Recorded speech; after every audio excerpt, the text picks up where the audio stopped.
Good afternoon and welcome to the LEXiCON Methodology Creating Relevant Authorities and Achieving Consensus webinar. My name is Hannah Clark. I am the Digital and Policy Manager at Construction Products Association, and I'm very happy to welcome so many of you to the webinar to discuss the report and the consultation today. A bit of housekeeping before I start. This webinar will be recorded and we will be putting it on the CPA website shortly after the webinar. We have muted all the participants, but we do really encourage you to put questions in the Q&A function. Just to let you know, we will only be looking at questions in the Q&A function, not in the chat today. So if you could put all of your comments there, that would be greatly appreciated. Matt, could I have the next slide, please? So just to talk through the agenda, we have the welcome and introduction that I'm doing right now. Then I'll be handing over to Julian, who will be talking about the challenges to industry and the LEXiCON program. And then the LEXiCON methodology, the meat of this presentation, which is going to talk through the actual report and how to consult. That's going to be done by Matt and Carl. And then we will have a Q&A with us 4 panelists right at the end. If I could have the next slide. And here are the panelists in all of our glory. So that's me, Hannah Clark, and then Julian Bahugia, who I probably mullered his surname. I'm sure he'll correct me when it's his turn. He's the BIM Digital Development Lead at BRE and the Hub. We have Matt Crunden, who is the chair of the LEXiCON Working Group and the Training and BIM Manager at Legrand Electric, and Carl Collins, the head of Digital Engineering at CIBSE, and they have both played an intrinsic part in creating this report, really bringing together all of the proposals and themes that have been put together by the LEXiCON Working Group. Can I have the next slide, please? So this project is being led by the Construction Innovation Hub and the Construction Products Association, so just a bit about both of us. The Construction Innovation Hub brings together world-class expertise from the Manufacturing Technology Centre, the BRE, and the Centre for Digital Built Britain to transform the UK construction industry. Next slide, please. The Hub was launched in November 2018. It is funded through the UK Research and Innovations Transforming Construction Industrial Strategy Challenge Fund. This challenge aims to transform the construction sector, enabling it to produce safe, healthy, efficient buildings using the latest in digital manufacturing technologies. Next slide. And about the Construction Products Association, we represent over 85% of the product industry by value. So that's manufacturers and distributors of construction products in the UK. And over 78% of all construction products used in the UK are made in the UK. So we really do represent a very vital part of the UK economy. Next slide. So I'm not going to talk long on this, but just a bit about the scene setting here. We've got several challenges that this industry are dealing with. We have the Building Safety Bill, which is coming down the road very fast, will turn up in a couple of years. We have the Construction Leadership Council Roadmap to Recovery, which is going to outline how to make the construction industry not just as good as it was before the pandemic, but even better. And digital is a huge part of that program. We also have the various issues that insurance is throwing at the industry at the moment. And if we're thinking about risk, digital is going to go a long way to being able to reduce risk for our industry and give assurance. And also we have all of the outcomes and targets that we are having to do for net carbon zero. But I'm just going to go back to the Building Safety Bill just a sec, because I think this is going to have such an enormous impact on the industry. In fact, several of my colleagues have been saying, oh, the industry is not going to know what hit it.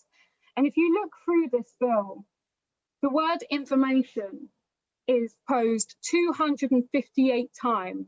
Provision of information is such an enormous theme within the Building Safety Bill. And we are really challenged to get our ducks in a row before that bill comes into effect. So that is a challenge, especially when everything that the construction industry has done thus far has been essentially an approximation, because it's not had structured digital product data information to join up with the industry. So hopefully LEXiCON can do this, but for us to make these proposals something real and useful and practical, it's all about consensus. So these are our proposals, and we really need feedback from the rest of the industry. So that's why we put this out for consultation. That's why we're doing this webinar, and we're really looking for good feedback, whether that be good feedback, bad feedback, as long as it's constructive and helps us formulate our plans. That would be really, really helpful. Anyway, that's enough of me talking. I'm going to hand over to Julian. So if we can do next slide, and Julian, if you could take it away. Thank you, Hannah. Almost there with my surname. It's Julian Buhaja, and I'm the product data project lead for the hub. I'm going to give a brief introduction and setting the stage for Matt and Carl, who've got the main bulk of time today. Next slide, please. Just a recap in what Hannah's more or less introduced for the hub, but as a representative hub, this is the hub's main mission, overarching everything, and this is one project which fits the mission statement, which you can read on the screen now. Next slide, please. So the key points that I'm going to act as a bridge before I introduce Matt and Carl that I'm going to go through is the challenges just at a very high level. Aim at a high level, there's going to be more recap on all of these points when Matt and Carl talk through the thing that's been released for consultation itself. What the constituency of what we've done so far is, and in relation to the programme and the key milestones. Next slide, please. So there are many, many challenges. These are only but a few, but these are some of the main ones which is pertinent to the what the consultation is about and what the report is aiming to address. So the first one we list there is consistency, and there's lots of different places where we're inconsistent at the moment. And there's lots of reasons for that, and there's potential solutions on a digital, technical, and social level that has to be addressed. And we hope that what's proposed will play some part in addressing consistency. Next slide, please.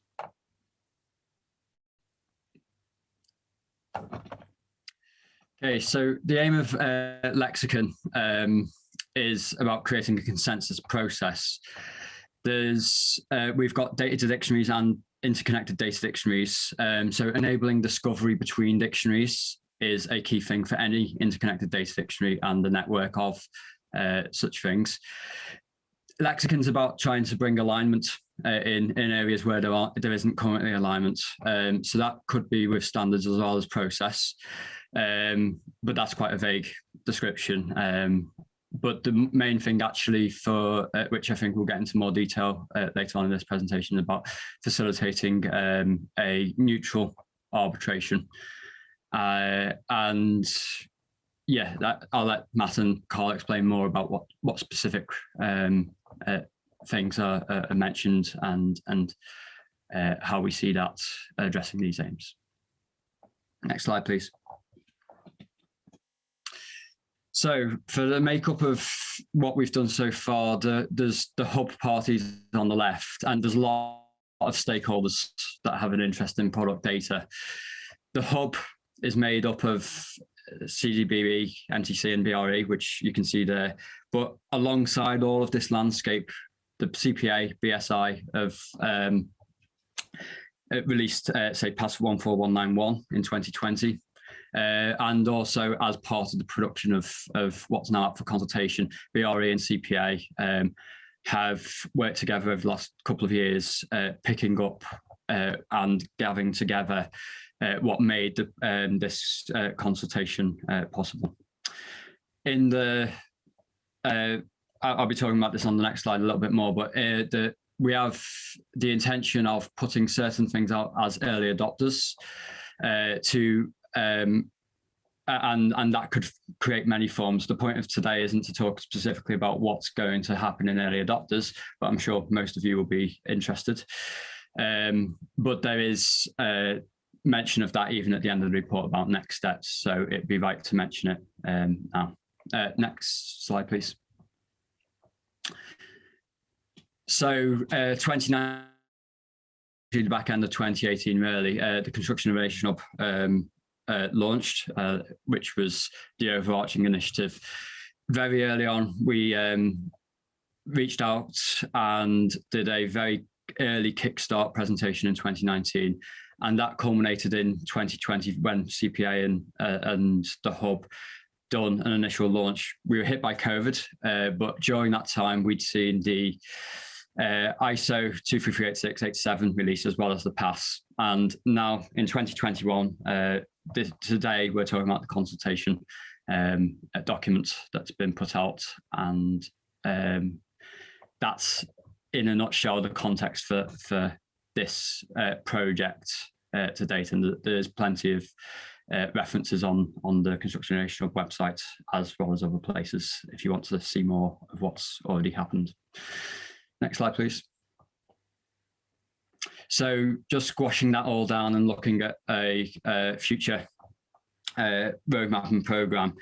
Today, as I say, is about the consultation. The LEXiCON Development Group, who is a collection of people beyond the BRE Hub and CPA, that came together to make this consultation and define the consensus process itself, and that's what Matt and Carl are the main authors of.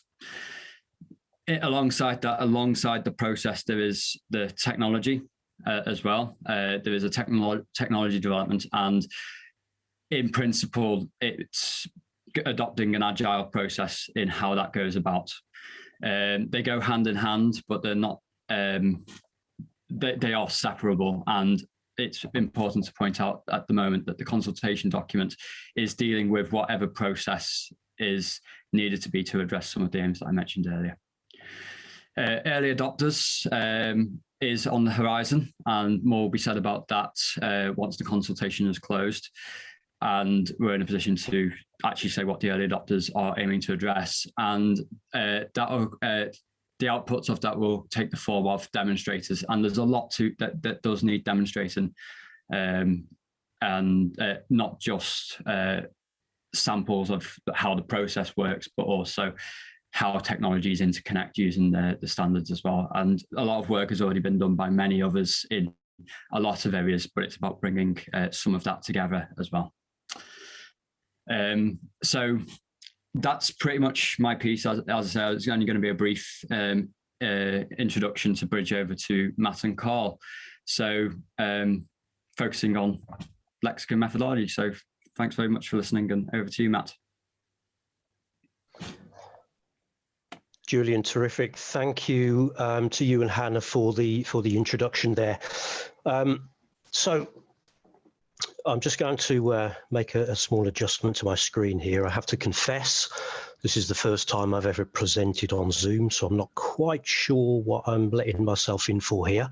But myself and Carl have about half an hour now to talk about the report, the LEXiCON Methodology. So we're going to talk about these things here that you can see displayed on the screen. Give a brief overview. Talk about the aim of Lexicon, talk a bit about the process and the people that are involved, because of course, without the right processes and without the people involved, the right people doing the right things, we won't be able to progress with the plans for all of this wonderful stuff that's going on in our industry right now. And then we'll talk about PDTs and PDSs very quickly, and then we'll look at the actual consultation process as well.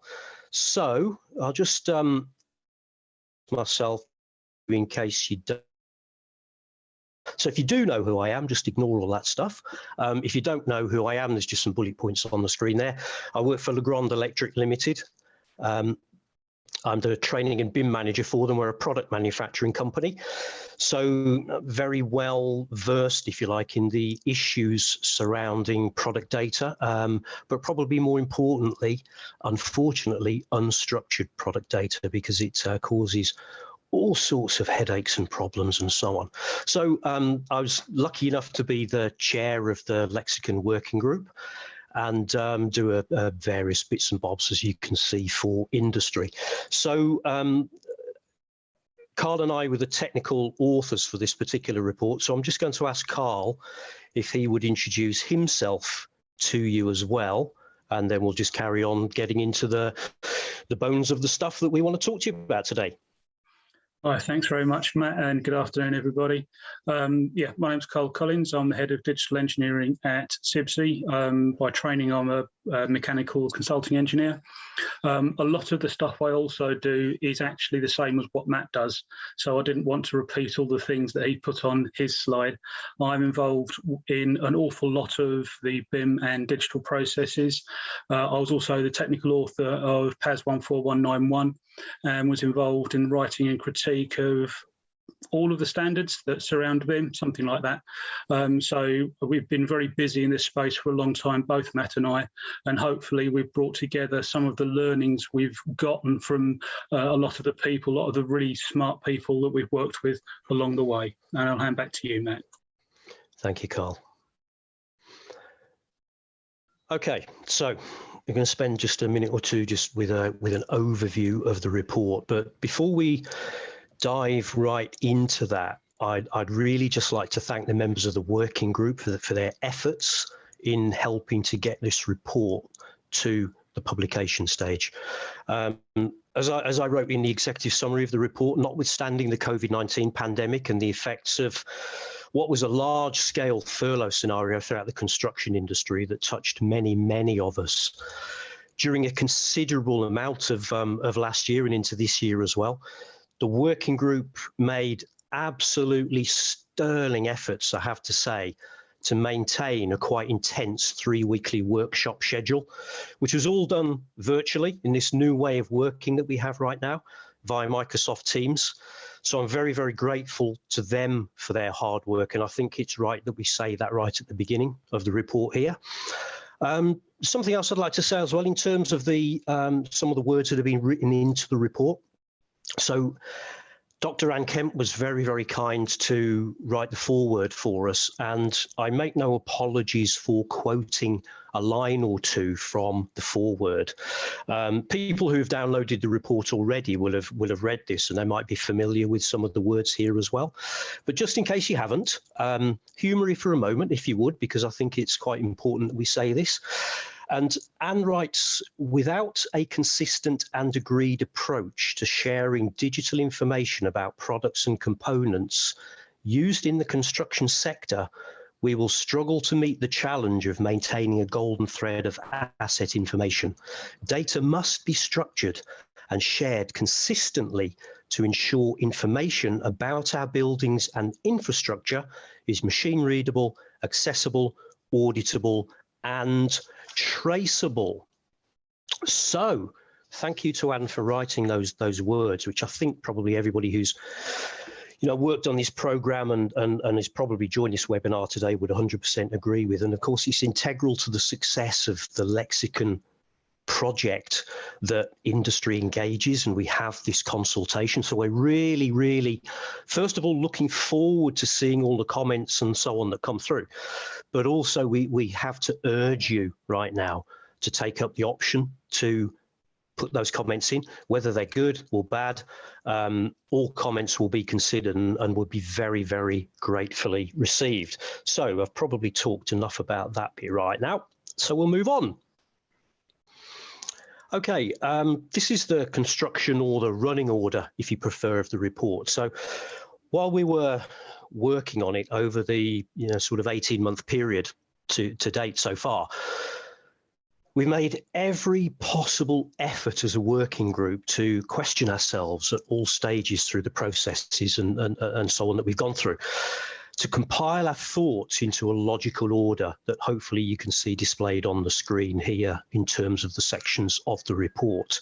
So What does this document actually do? Well, it describes and it sets out LEXiCON as a process aiming to define the concept and consensus methods of relevant authorities and their working groups, whilst also, and I think this is very important to mention here, also aiming to identify system requirements to support the specified processes. And I'll elaborate more on the next slide on that point. So the report that we've just authored and released for this consultation begins to explain the process workflows required to create consensus views and tools to support PDTs, product data templates, in the built environment. And it also describes the people element, which is absolutely vital for this whole process to work. So it's the people element required to create an impartial but robust structure in which LEXiCON can fully operate. And as the ultimate output will be product data templates and the ability to create product data sheets from those templates, the report also describes the actors who might be involved in a PDT PDS process or workflow towards the back end of the report. And if you've got the report, you will have seen that already. And it also further explains a selection, shall we say, of use cases. At the bottom of the slide there, you can see that we've boxed off some text in red, and I just wanted to bring that to your attention. You may have read that already, but I'm going to read it anyway. And it says, note, whilst the authors have adopted the tone of a standard for ease of writing, this report is not a standard and should not be considered as such. Okay, when we had written the report, to be honest, we looked at it and we thought, it's kind of standardish, isn't it? So we wanted to make that absolutely clear that although we've adopted that tone, because Carl and I have both been involved in, standards writing organisations that write standards and so on for such a long time, it kind of get easy to get locked into that way of writing. But it's not a standard, and we don't want you to consider it as such. I hope that's clear. So what we've got going on here is process and technology developing in tandem, as you can see. Manufacturer's product data, it's all a bit of a mess at the top, as you can see, and we want to get through to the image at the bottom, the standardized and structured manufacturer's product data templates. We didn't want to look at it with just a process viewpoint and then think about the technology afterwards, because we didn't feel that that would work.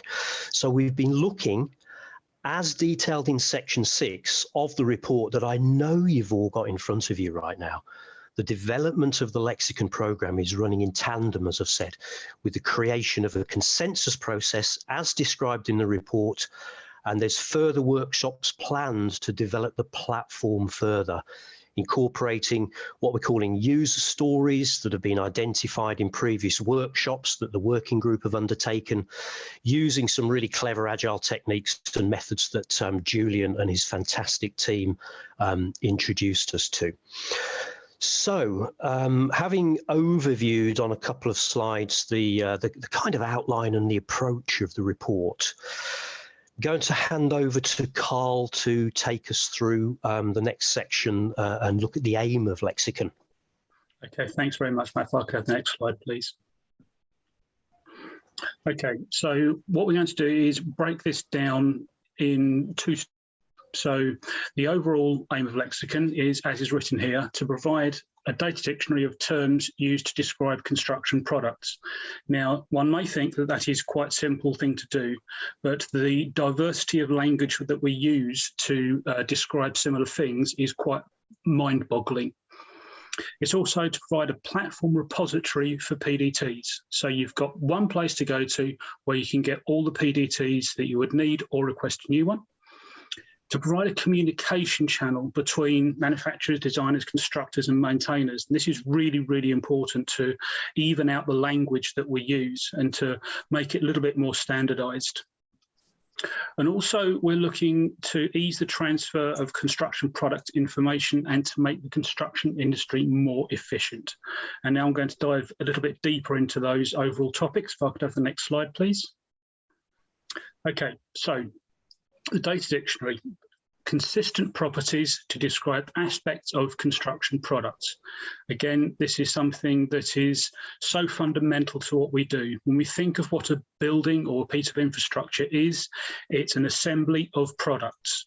And when we are looking for consistency of information amongst those products, it is really important to have consistent properties, or else we can't do that and we get confused and we miss things.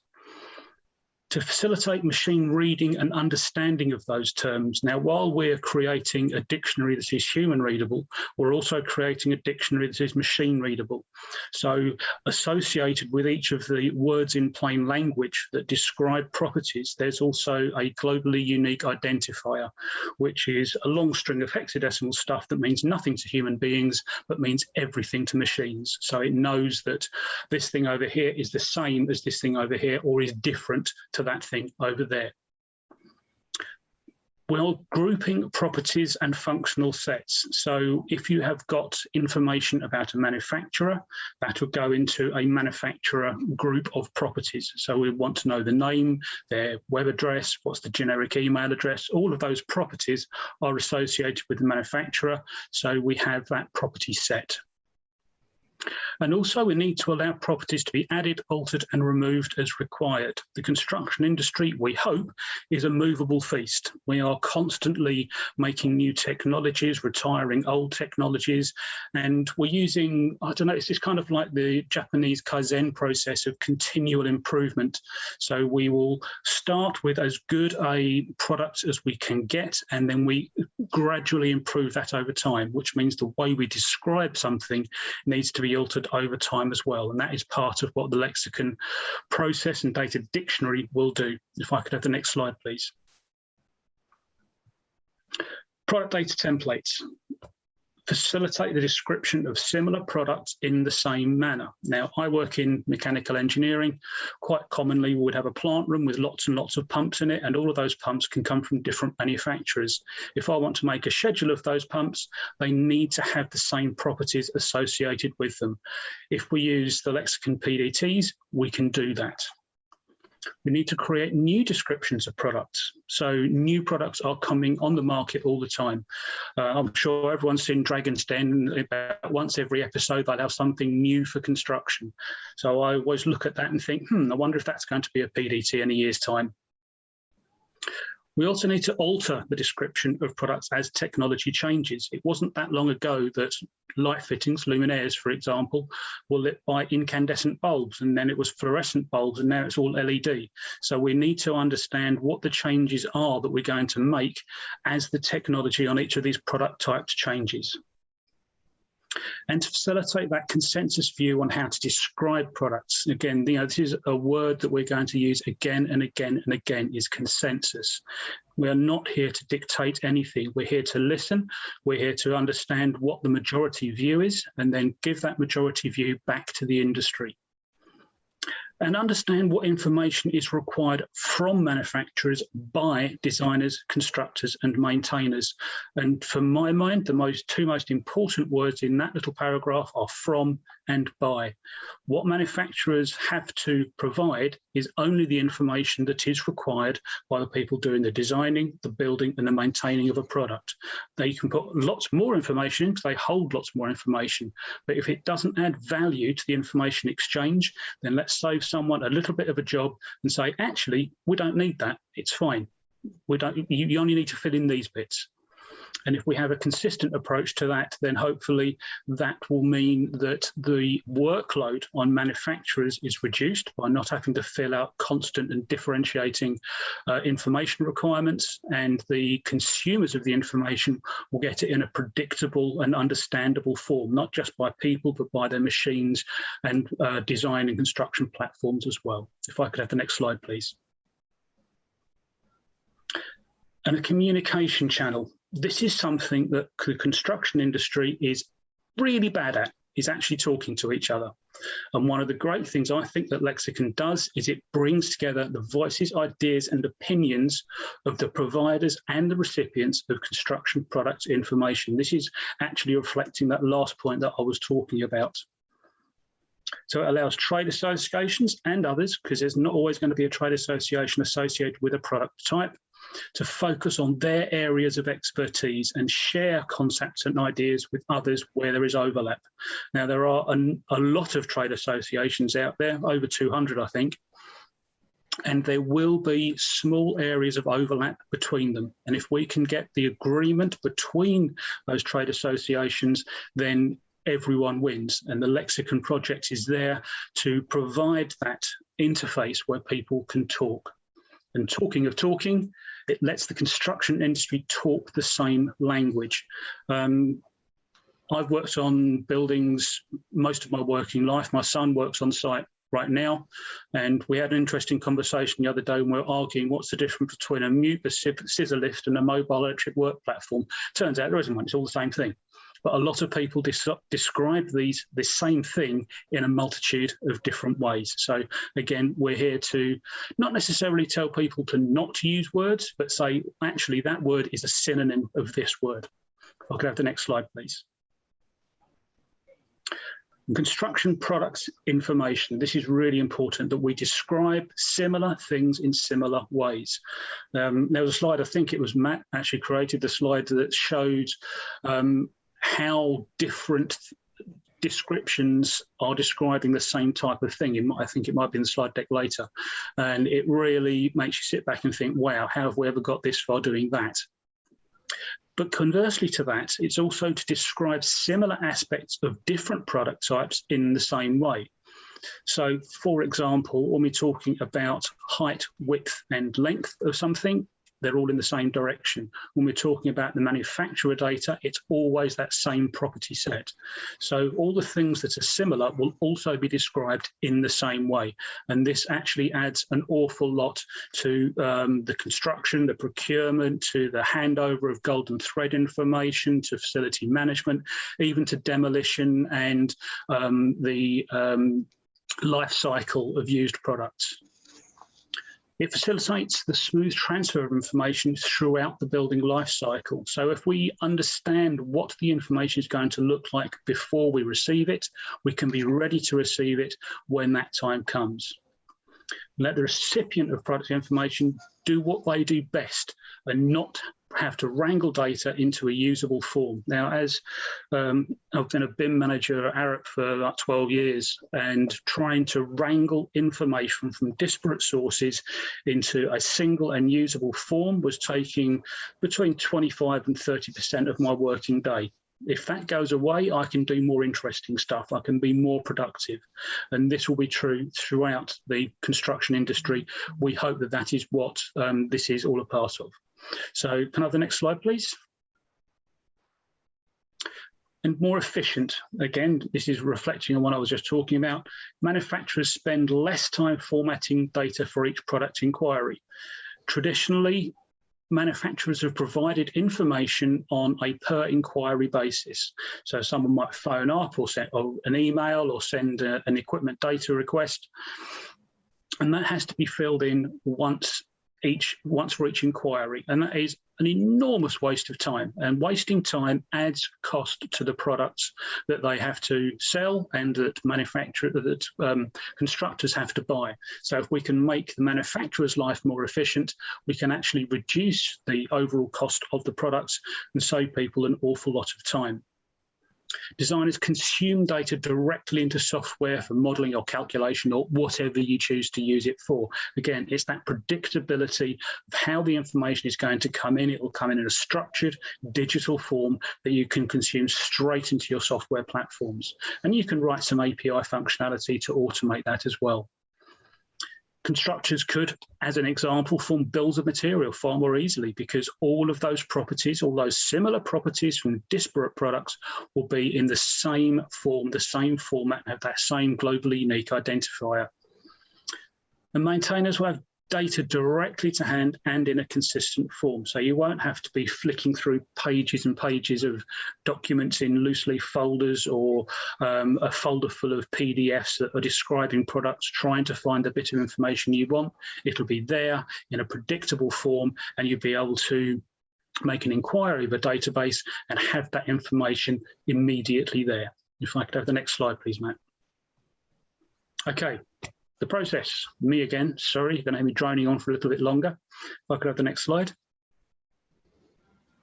So the process is pretty simple and straightforward like this, in that it is a kind of linear thing. So first of all, we identify the topic, which means we find a product type that needs a template associated with it. We then assign a relevant authority. So we look at what relevant authority, which may be formed of a trade association or other grouping of people, what is their remit, and does this product type fit within that remit? Then the relevant authority can create a working group to work on that PDT. They then identify interested parties. Now, initially, the interested parties will be drawn from within the trade association or the relevant authority, but also it needs to bring in people who will be interacting with this data. So they'll be outside of the trade association, and they would be the designers and the constructors and the procurers, the maintainers, might be demolition guys, whatever it happens to be. If they have an interest in that product type, then they should be at least given the opportunity to talk about what is important for them.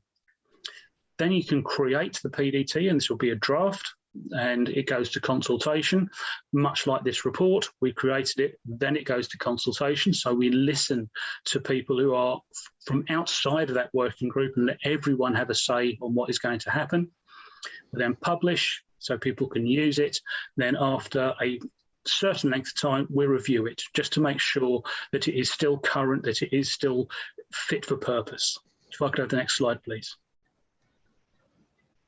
Now, obviously, this isn't a straightforward thing for a single group of people to do. So if we rearrange that previously rather linear looking diagram into who's actually doing what, we can see here it starts with the relevant authority. They organise the working group, appoint people, agree the properties and groups, agree the properties, and produce the PDT. If there is a conflict within the group on any of those stages, they can go back up to the relevant authority to resolve that. If the relevant authority can't resolve that, they could even go back up to the Lexicon board to seek a higher level view. That then gets approved. It gets published and promoted by Lexicon. Then people can use those PDTs, they can feed back, and then we go back into the working group with that feedback. So is what we've done working for you? And that's always the proof of the pudding is in the eating. So we can have all the ideas in the world until we actually use it. Then when we try and use it, we think, actually, we missed a bit, or that bit wasn't actually necessary.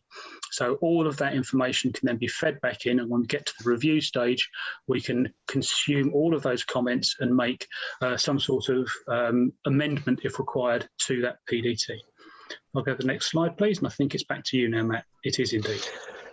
It is. Thank you, Carl. So I think some of the things that, well, everything there that Carl said was totally sensible, of course, and probably people are listening to all of those points that Carl raised and thinking, yeah, we should be doing that. Yeah, we should be doing that too. Yeah, we should be doing that. Unfortunately, you know, one of the comments Carl said was we're not very good at communicating in our industry together. I totally agree with that.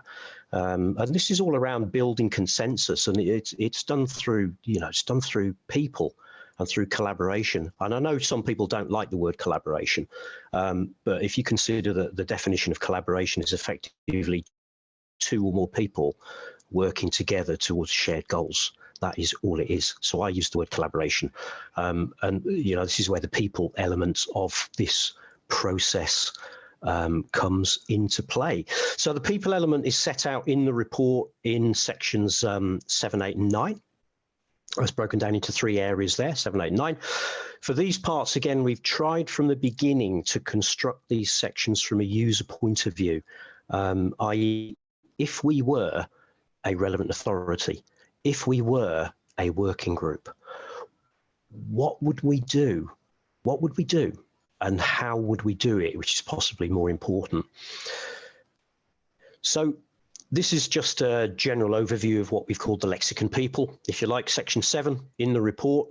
And you can see that in figure 3 on page 19 of said report. So there's a board consisting of, you know, the usual makeup a chair, a vice chair. There'll be BRE and CPA representation as the joint program owners, which is wholly fair. The board would also consist of the LEXiCON steering group chair, other members drawn from the steering group, and a secretariat and so on. So that's kind of our vision of what the overall view of the people who are involved would be. But it goes a lot wider than this when you actually dive into it in a little bit more detail. So I'd like to draw particular attention to this area here that hopefully, yes, good, the blue box, the red box has come up on the screen there.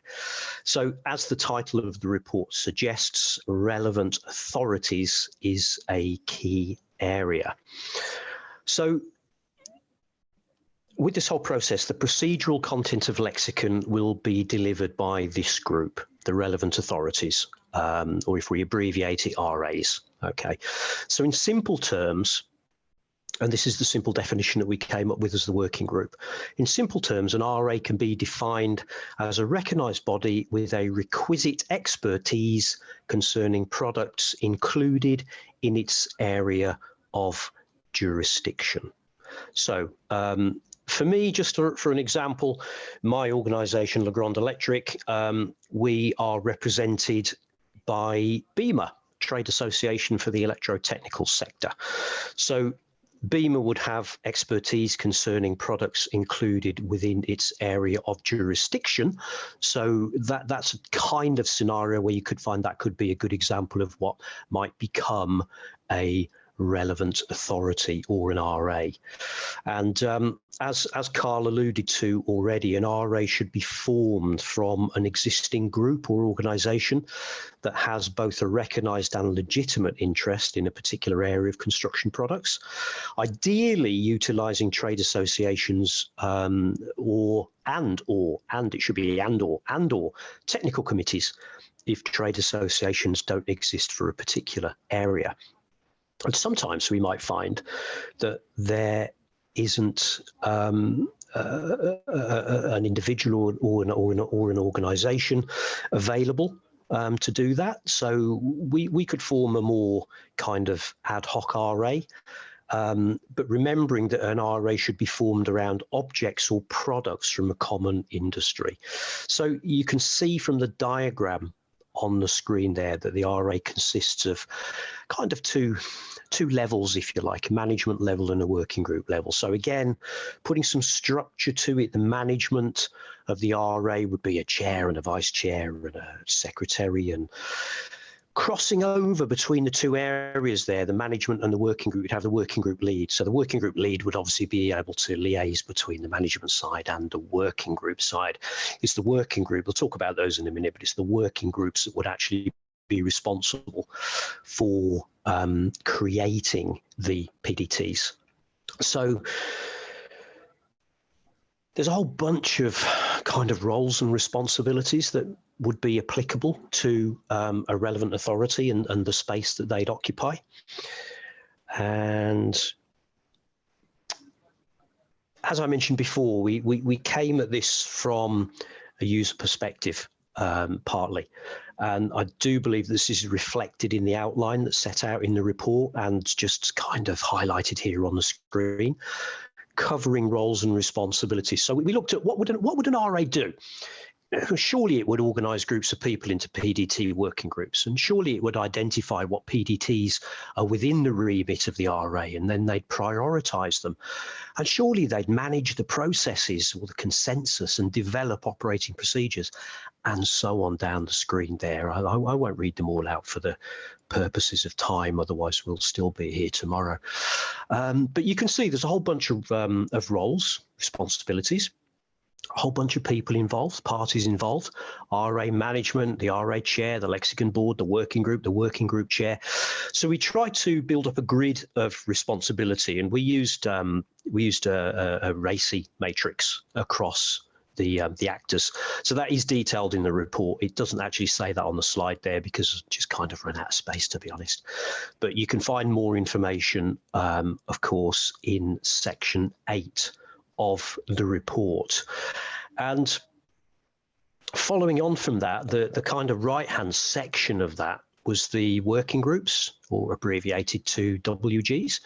So the working groups will be the creators of the actual PDTs themselves. And a working group is a group of interested parties working to achieve goals relating to a PDT or group of PDTs. So working groups might find that they have responsibility for just a single PDT. But on the other hand, they might find that they have responsibility for multiple PDTs as required by the relevant authority that's kind of looking after that process there. So working groups could be formed for both scenarios, to create a specific PDT and then perhaps disbanded, or they might be formed to create multiple PDTs and therefore they'll be operating as a working group for maybe a long period of time, an unset period of time, let's say. So a working group will effectively author and maintain the PDTs, which it creates, reporting back to its governing relevant authority. And it'll maintain due diligence and transparency whilst following any rules and requirements set down by the RA on that responsibilities matrix that was on the previous slide, and or by the LEXiCON process. And once again, we applied the same kind of thought process to the working groups. Again, you can find this in section 9 of the report. And again, a RACI matrix is applied across the actors. So we were thinking here again about, if I was a member of a working group, if I was the chair of the working group, what would we be doing? Communicating the scope to relevant stakeholders, appointing persons with relevant expertise as interested parties. And that's where it pulls in that expertise that Carl mentioned before from industry. So it's not just manufacturers working on these templates. We'll be looking at all kinds of expertise and skill sets and so on to help us to create these PDTs. If there's an interested party, involved from outside of the manufacturing community, then as far as we're concerned, I think that is a wonderful, wonderful thing. So there's a whole bunch of roles and responsibilities in a RACI matrix applied that you can get to grips with within the body of the report. So I'm going to hand back over quickly to Carl at this point. Thanks very much, Matt. At this point, we thought it might be worth having a bit of a recap on what a PDT and a PDS actually is. I'm assuming that because you're here, you probably know this already, but I'm going to skip through it in literally a single slide. And if I could have that next slide, please, Matt.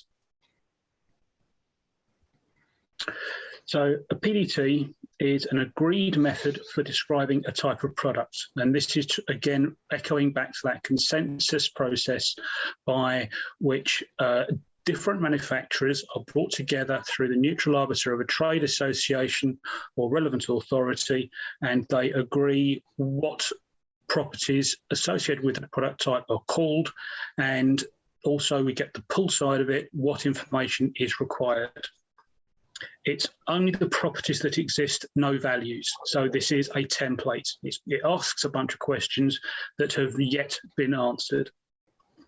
And a PDT will be hosted on the LEXiCON platform, but it also might be on an alternative connected data dictionary. And this is part of what I think Hannah was talking about earlier, and Julian certainly mentioned as well, about the interconnectivity between data dictionaries. Now, CIBSE have a data dictionary related to building services products. Now, we're not going to answer all of the PDT questions that LEXiCON will, but we do have a concentration of expertise in the building services field. So our data dictionary will be connected with the LEXiCON platform as well. So it doesn't matter if you come and see BIMHawk or if you go and see LEXiCON, you'll get the same answers because it is that consensus view. We've already started working out how this can automate. We've been looking at that already. So a PDS, the product data sheet, is a completed PDT. So all the properties have a value. Now, not all of the questions that a PDT will ask are answerable for a specific product, which is why if you can't answer it, not applicable is a perfectly acceptable answer. well, probably not for manufacturer name. A PDS won't be hosted on LEXiCON. Other data dictionaries may have this functionality, others may not, doesn't matter. The LEXiCON project is here to form PDTs and form that data dictionary. That's the whole purpose of what this is. And the completed template can be hosted by the manufacturer. It may be hosted by various content platforms. It might be hosted by distributors or wholesalers.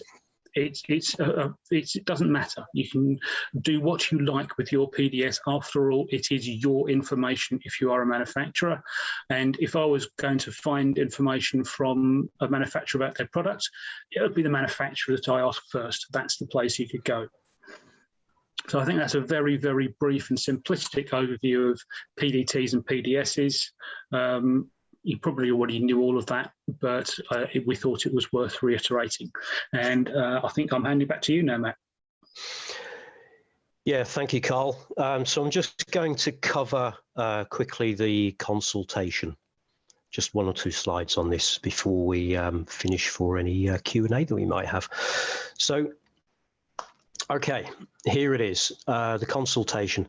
A consultation questionnaire has obviously been made available online, which some of you may have already accessed and had a look at, to collect the consultation replies. The website is at the top of the slide there, constructioninnovationhub.org.uk/lexicon-consultation.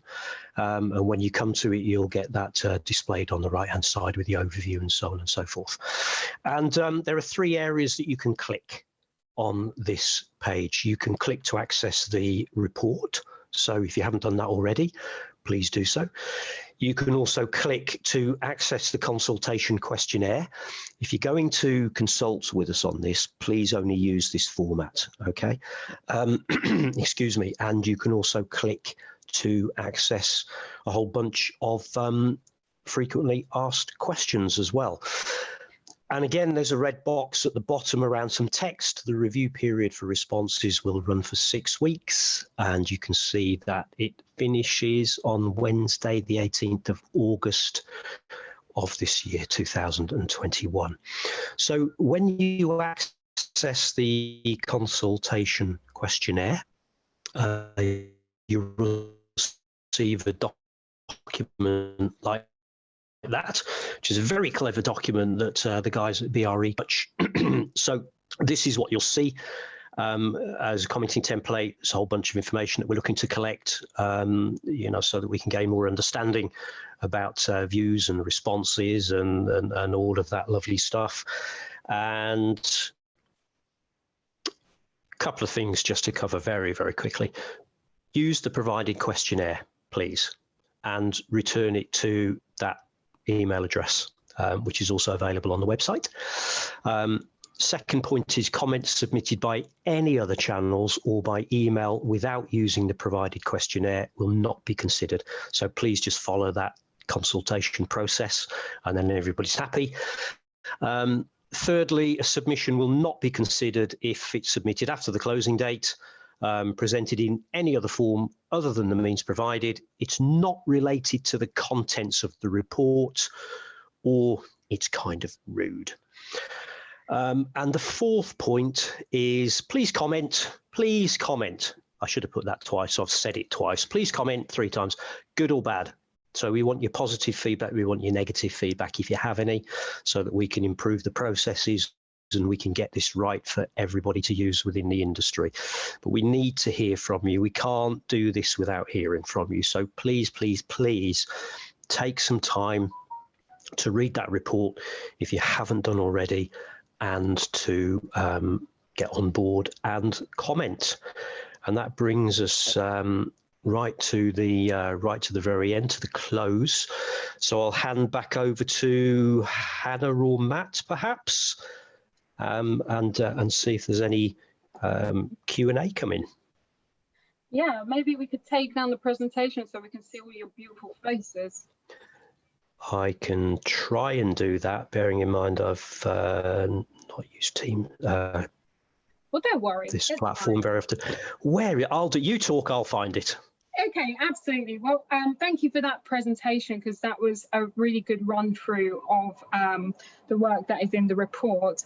I can see we've got 6 minutes left and the Q&A is absolutely brimming of questions. We are definitely not going to get through all of these, but I'm going to pick and choose some themes that have come up. But we've got a great one here.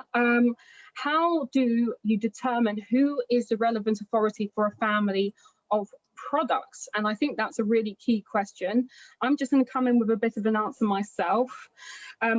In the first instance, we think that trade associations in particular will know their subjects better than us and will know who they have within their vicinity. So the first thing that we would want to see is those with a topic area coming together and deciding between themselves. That is the first call to arms. I'm sure there will be a clear application process that we'll put out in the future. We haven't defined it yet, but we will. But I know that the Lexicon board will be looking first for those trade associations to be clear about what their environment looks like and agree between themselves, or connect up potentially trade associations that might be surrounding a certain topic if that needs to be done. It's very important that we understand what the remit of each relevant authority looks like. And then if necessary, we will be trying to ensure that there's good conversation between to make sure that we come to an agreement, and if necessary there will be arbitration. Does that make sense? Would anybody else like to come in on that, or does that seem to okay? Hannah, I would just point out that section 8 of the report talks all about relevant authorities, and section 8.1 talks more about the formation of relevant authorities. So if people download the report, head to section 8.1 and you'll see it there in black and white. Fantastic. We've got another really interesting question, if I can just find it. Okay, the process is very standards-like, which is good, a very similar consensus environment. What would you say about the timeline for a PDT development? Who was responsible for this? Could the process time out and have to restart, for example? Right, I can see Carl is poised. I think Julian had his hand up first. Oh, sorry, my bad. Go on, Julian, sorry. What I thought, actually, just when I was mentioning early adopters before, and this is not a point specifically about that, but I think the point of time is actually quite good. One of the things about the early adopters is actually that's a metric we could actually time to see how long it takes to produce a PDT in this way, as opposed to the various ways people have currently produced PDTs, and how quickly can the consensus process address some of the issues about getting consistency. I think that's actually quite an interesting question, but that might not answer specifically the question, but I think the element of time is an output of what I think an early adopter exercise should be. And just to add to that, I mean, it's one of the advantages of having the software platform that the guys at BRE are developing, is it will facilitate us to understand that in a much more holistic way and across the entire piece, because certain PDTs are going to take longer to write than others. Around the construction industry generally, we've been kind of manually creating PDTs for a decade now, or slightly over a decade. So we have a bit of a feel for how long the intellectual process takes. But what I don't think we really have a feel for is understanding how much the software is going to improve and streamline that process, how many things we can do in parallel. So I think from both perspectives, it's really interesting. To answer the second point of the question, I would hope that it wouldn't time out, but there may be some sort of functionality that says to us, we think this one may have stalled, we might need to reinvigorate that working group or that relevant authority. So again, there's huge advantages to operating on a data-based process. Great, thank you. We've got a question here. Is LEXiCON a process, a tool, a platform, an application, a dictionary, a database? What is it? Go on, Carl. Yes. Yeah. See, it's a holistic thing. It's both the application and a consensus process. It's very important that that's why we put it down, people and process. It's all of those things. It's both, one cannot work without the other. I've also got a question here. Where is LEXiCON going to be hosted? Is it going to be a cloud-based application? So basically, yes. Again, in its short terms, it's connectable. It's interconnectable. If everyone is also following 2386, you might not have built in the LEXiCON process, as mentioned on one of my slides. Even other data dictionaries that don't build in the process directly into their data dictionary, they may still wish to push templates over time. And this is a very longitudinal thing. Templates do evolve over time. Who's keeping the record of templates? That's a good question. Who is keeping records? And if this is interconnected data dictionaries, maybe we're very used to this in the internet generally for websites, about mirror sites and Wayback Machine off Google. There's loads of precedent out there, but there is a network, I think, of deployed solutions that some may build in the LEXiCON process themselves, or they may link to the thing that we build as the outset, which is going to prove the concept that LEXiCON is needed. So we're at 3:01. Just on that basis, I think I'm going to have to pull this to a close, even though we've got so many excellent questions. I do recommend that everybody take the time to look at the report in detail, feedback into the consultation, anything that we've missed a lot here from the questions and answers. Please feed it back through the consultation, because if there's anything we can do to make it clearer as well when we're dealing with this process, if there's anything, processes which are unpractical, anything that's not going to facilitate the actual coming together of industry, we need to know it. So all constructive feedback, really, really welcome. Any last signing off comments from you chaps? Well, for me, first of all, just to thank everybody for joining us and taking some time out of their days today, because I know time is so difficult to find, you know, in our really busy schedules. I'd just like to know, Hannah, what do we do about answering the questions for people that we haven't managed to actually look at today?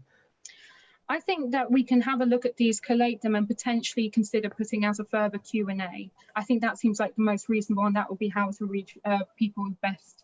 So maybe, Julian, we could have a discussion that the Hub and the CPA publish a further Q&A to help address some of these questions. Yeah, actually, I can see that Niall Rowan's just posted into the chat, suggest you publish questions and your answers to webinar attendees.